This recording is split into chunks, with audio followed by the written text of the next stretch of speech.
Untuk modul 3.1 pertanyaannya adalah apakah pengambilan keputusan hanya berdasar pada ketiga prinsip ini? Bolehkah kalau membuat prinsip pengambilan keputusan yang baru? Ini sepertinya ada miskonsepsi ya. Pertama, harus dibedakan antara apa yang dijadikan dasar pengambilan keputusan dan apa yang dijadikan sebagai prinsip. Jadi antara dasar dengan prinsip itu berbeda. Jadi dasar itu adalah acuan mendasarnya, sedangkan prinsip adalah pertimbangan lain dari dasar yang kita gunakan dalam pengambilan keputusan. Kemudian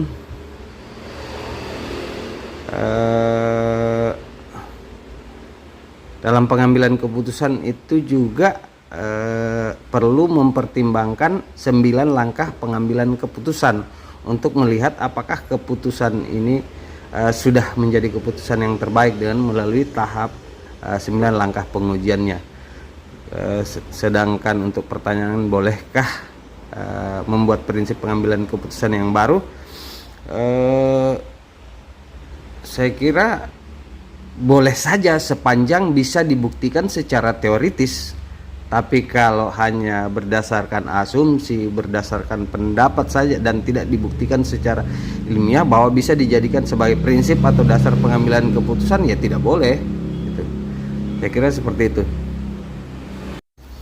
Pertanyaan berikutnya adalah bagaimana mengatasi bujukan moral yang notabene sudah terjadi secara sistemik dalam lingkungan kerja kita. Untuk mengatasi bujukan moral yang sudah terjadi secara sistemik, ini membutuhkan komitmen yang kuat dari semua pihak dan tidak mudah, pasti memerlukan waktu yang lama. Tetapi ada beberapa hal yang bisa dilakukan. Yang pertama adalah harus ditetapkan sebuah standar etika yang jelas dalam lingkungan, mungkin itu perusahaan atau organisasi. Itu harus ada kebijakan yang jelas terkait standar etika, antara yang benar dan salah, antara yang baik dan buruk. Itu harus ditetapkan standarnya. Yang kedua adalah budaya yang ada dalam lingkungan tersebut itu harus memahami betul bahwa ini adalah hal yang baik dan hal yang benar. Kemudian harus ada saluran pengaduan.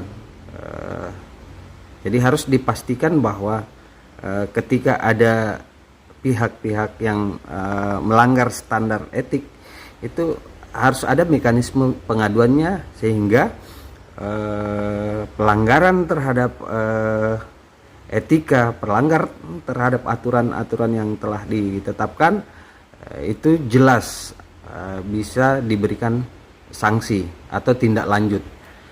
Kemudian harus ada reward and punishment.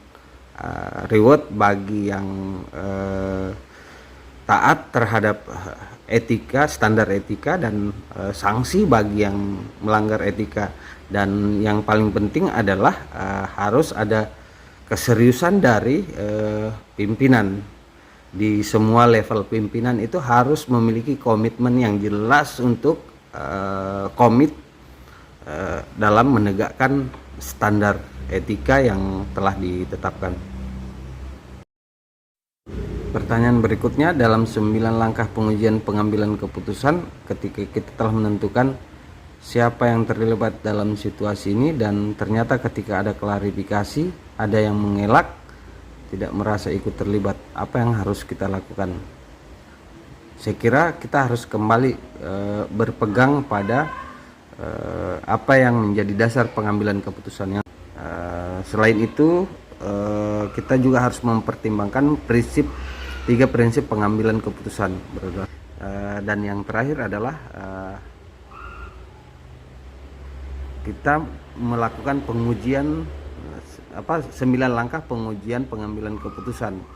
Nah, Ketika kita sudah mempertimbangkan semua aspek itu dan melakukan langkah pengujian dan terdapat bukti, misalnya kita sudah menetapkan siapa yang terlibat, maka ketika ada klarifikasi atau ada yang mengelak, maka dia harus mampu membuat argumentasi, mampu menunjukkan bukti sebaliknya dari semua temuan-temuan kita terhadap langkah pengujian yang kita lakukan. Ketika pihak yang mengelak, yang merasa tidak terlibat, tidak dapat mengajukan bukti yang sebaliknya atau bukti yang membantah hasil pengujian pengambilan keputusannya, maka kita harus tetap komitmen dan tegas terhadap pengambilan keputusan yang telah kita buat.